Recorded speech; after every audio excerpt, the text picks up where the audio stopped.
स्वीकारण, सत्य का स्वीकारण मनुष्य के लिए बहुत ही महत्वपूर्ण है।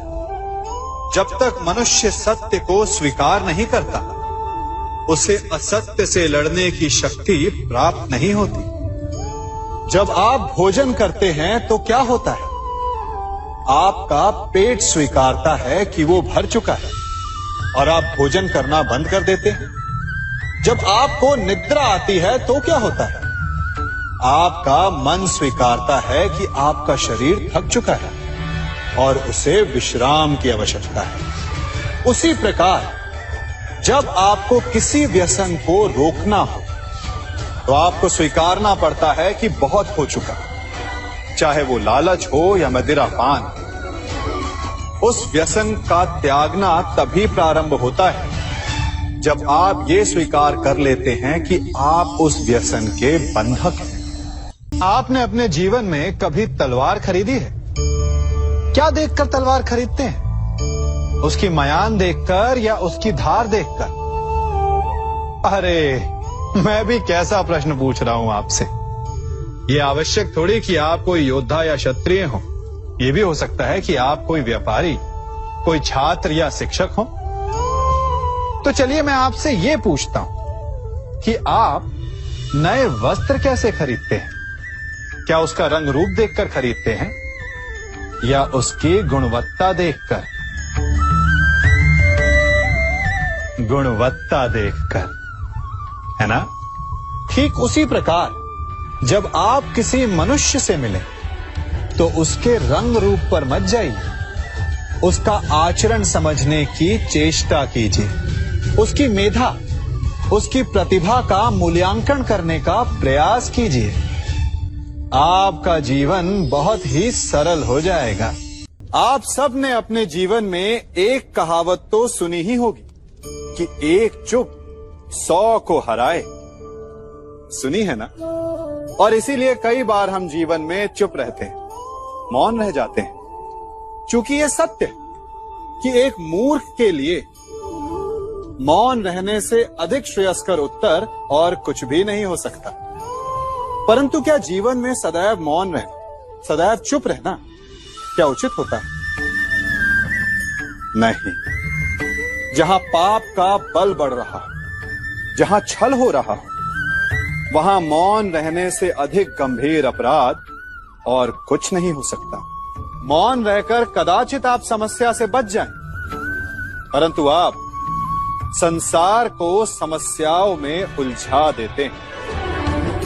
इतिहास साक्षी है कि पापियों के उद्दंडता ने संसार को इतनी हानि नहीं पहुंचाई जितना कि सज्जनों के मौन ने पहुंचाई। यदि कोई मूर्ख बोल रहा है तो मौन रहना उचित है, परंतु यदि कहीं अपराध हो रहा, छल हो रहा, तो उठिए और विरोध कीजिए, क्योंकि आप भले ही ना सही, परंतु आपकी आने वाली पीढ़ी इस पाप के दंड को अवश्य सहेगी।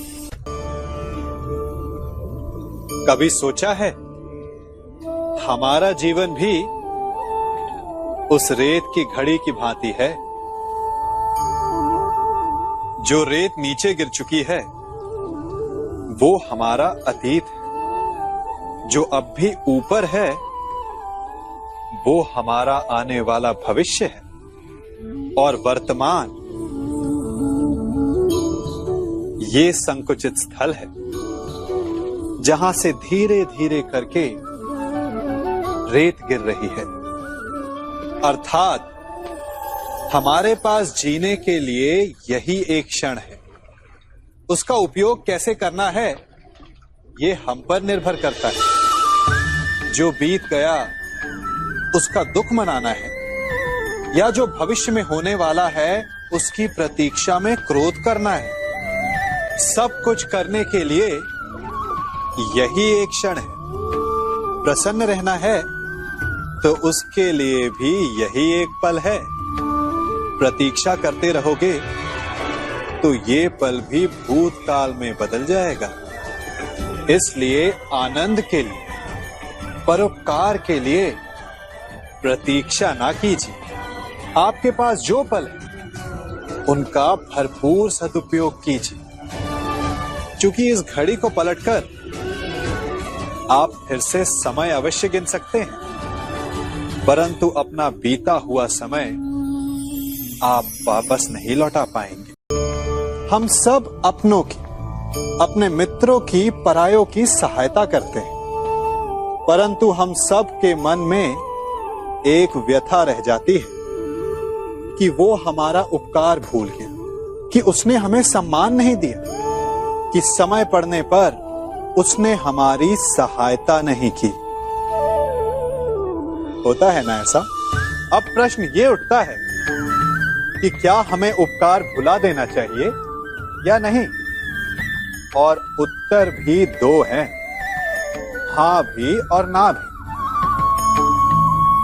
हमें दूसरों पर किए गए उपकार को भुला देना चाहिए, परंतु यदि किसी ने हम पर उपकार किया है तो उसे नहीं भुलाना चाहिए। यदि दूसरों पर किए उपकार भुला दिए तो अपेक्षा नहीं रहेगी, अपेक्षा नहीं रहेगी तो वो टूटेगी नहीं, मन कुंठित नहीं होगा, और स्वयं पर किए गए उपकार को स्मरण रखा तो उसे चुकाने के लिए सदा तत्पर रहेंगे, उपकार करने वाले के कृतज्ञ रहेंगे, तब भी मन प्रसन्न रहेगा। और यदि हम सभी ऐसा करने लगे तो सबके मन को संतोष। प्रत्येक मनुष्य सफलता पाने के लिए कार्य करता है, कुछ सफल होते हैं, कुछ नहीं होते, और जो सफल नहीं होते वो सदा अपनी असफलता का कारण या तो अपनी परिस्थितियों को बताते हैं या अपने सहयोगियों को दोषी ठहराते हैं। परंतु क्या वास्तविकता में ऐसा ही होता है? क्या कोई परिस्थिति या कोई व्यक्ति किसी की असफलता का कारण बन सकते हैं? उत्तर हां भी है और ना भी। कैसे? आप इस तितली को देख रहे हैं, आपने एक मक्खी को भी देखा हो। प्रकृति ने दोनों को समान गुण दिए, रस पान करने का। एक तितली फूलों पर जाकर उसका रस लेती और इस अवस्था में नए फूल खिलने की व्यवस्था भी करती है, और मक्खी घाव पर बैठती है, घाव को सड़ाती है और रोग भी फैलाती है। यदि इसमें किसी बात का अंतर है तो केवल सोच का।